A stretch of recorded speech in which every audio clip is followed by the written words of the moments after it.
Hey guys, welcome to my channel. My name is Addie and this is my December wrap up. So I have 9 books that I read this month and I honestly don't know how to tell you where I found the time to read 9 books this month. It does not seem real. I definitely remember having read all of these books, but the fact that there were 9 of them is just blowing my mind.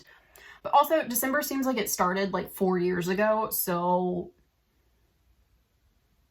anybody else feeling that? Maybe it's just me. Anyway, I had a really long month. So the first thing that happened was I went on a road trip with my friend and it was like a week-long thing. And so I went up to Maine with her and then I flew back. And then immediately after I flew back, Harry Styles released his album and it just took me hostage. I love it so much that I could not even concentrate on reading while also listening to it. It demanded my full attention. I had to concentrate specifically on every single song on that album before I could move on to the next thing. I'm still not completely free of its clutches. I just had to immerse myself and that kind of really distracted me and kept me from reading a lot. And I'm okay with it though, because I got a lot of serotonin, a lot of endorphins, a lot of good feelings, but also a lot of heartbreak from that. So I'm about it. I kind of want to be in love so I can feel pain like that, when somebody breaks my heart. We're not signing up for that, but it makes me want to. That's where we're getting at. Anyway, yeah.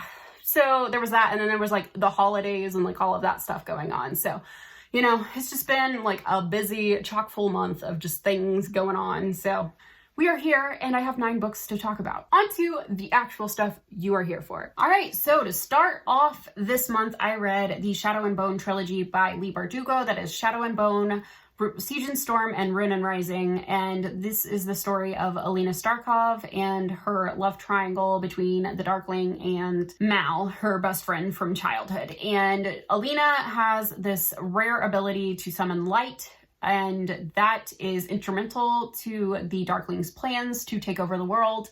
And Alina's been in love with Mal forever, but she's enticed by the Darkling. And so in pursuit of world domination, the Darkling turns Alina onto this idea of these amplifiers that are provided by these mythical creatures that don't exist, but Mal seems to be able to find them. So over the course of the 3 books are trying to find these 3 amplifiers so that Alina will be able to have enough power to either help the Darkling or stop the Darkling. And it's very interesting, very compelling. I don't really care about love triangles, so I don't think that this one was really for me, but I needed to read it so that I could go on to King of Scars, which is about Nikolai, and that is what I was there for. So yes, they were 4-star books. I enjoyed them. They were a good time, but I just really didn't care that much about the story. I did like that Alina was snarky. I enjoyed that about her a lot, and Mal was just super stoic, and the Darkling is just such a good character. He's terrible, he's awful, but I see why people are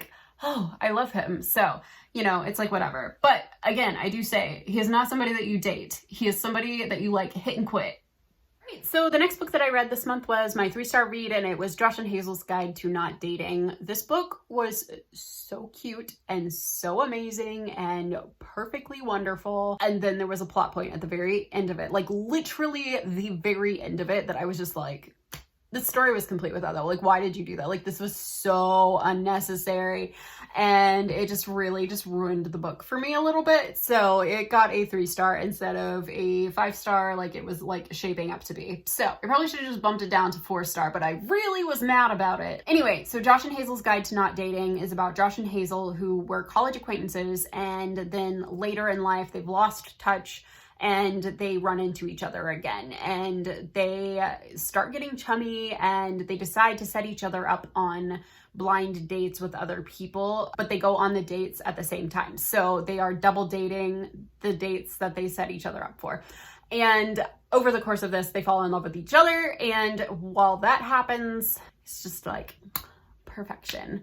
It was so good. I loved it. I loved them. I loved their relationship. Everything was so cute. It was amazing. And then the plot point at the end just ruined it for me. So if you can get over the plot point at the end, which I'm sure you can Google and find out, you'll like it. I highly recommend it. If you don't like the the plot point at the end that I don't like, then you may not like it. But I'd still recommend reading it because it was a good time. All right, so the next book I read was Keeper of the Lost Cities Exile, which is the second book of the Keeper of the Lost Cities series by Sharon Messenger. And this one was pretty good. It was a 4-star book. I don't really remember a lot of it. There was something about memories, and they were trying to figure out some evidence about some things that were going on. And so they visited someone that was in exile who had had their memory broken.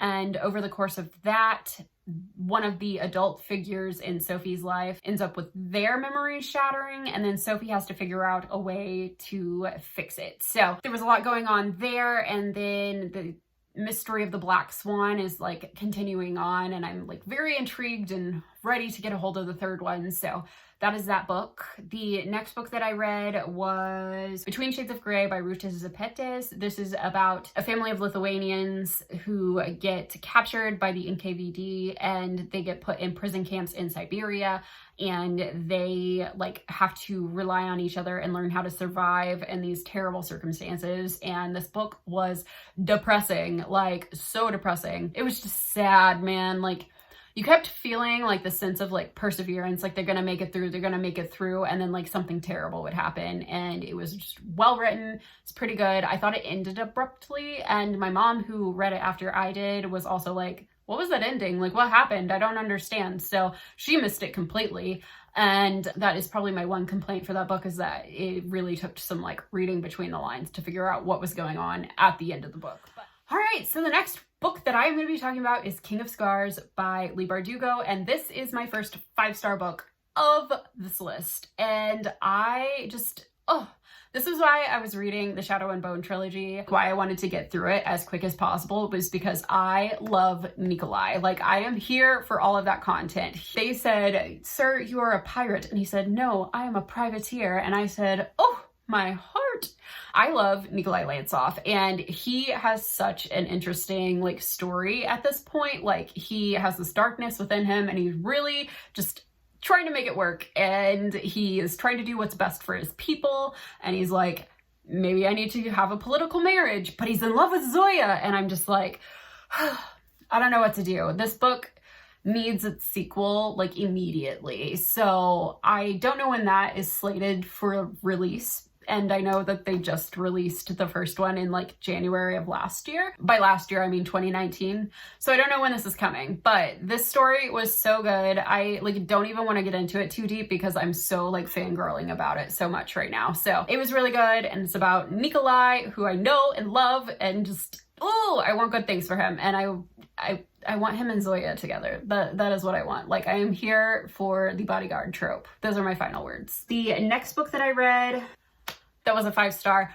Oh my gosh, I've been trying to read this book all year. It's The Hate You Give by Angie Thomas, and that was such a good book, and I'm so happy that I actually finished reading it. I think it was like the only thing I finished reading that I planned on finish reading before the end of the year, and I am so glad I did. It was so good. This is, of course, about Star, who is with her friend Khalil when they get pulled over by the cops. Khalil gets shot by the cops, and Star has to go and like deal with that whole situation and really like just go through the different things that happen when something terrible like that happens. And thing after thing after thing happened in this book. And when I thought we were like winding down the story, something else would happen. And it was just really, really interesting to watch Star deal with the different aspects of how she could react to the situation she was in, because she was very important to the narrative, but like at what point is she responsible for telling the narrative versus protecting her privacy versus protecting her life versus getting the information out there, and like just watching her go through that dilemma, and then also having to deal with like the fact that she lived her life in like little factions of different sides to who she was, and like how those all like interacted with that. It's fabulous. Like, Angie Thomas. I am so ready to read On the Come Up after having completed that book, and I just think it was wonderful. Yeah, I cannot say enough good things about it. Okay, so the last book that I read in 2019 was On the Isle of Sound and Wonder by Alison Grauer. This is available for purchase on January 7th. So if you like The Tempest and you would like The Tempest to have some feminism and some steampunk vibes, you might check it out. I feel like this was like such a great tool for people that are trying to understand Shakespeare, but like don't really get it. I enjoyed it. I also enjoyed how like feminist she made it to be. Like she really gave Mira a lot of power to control her situation, and I enjoyed that about it. If you like The Tempest or you like Shakespeare in general and you're looking for something that is kind of a modern take on it, definitely check it out. So that was all of my books that I read in December. I had so much trouble getting through this video, so I hope I get it together. I will catch you guys later. And yeah, if you like this, hit the like button. If you really liked it, hit subscribe, and I will see you next week. Have a good day.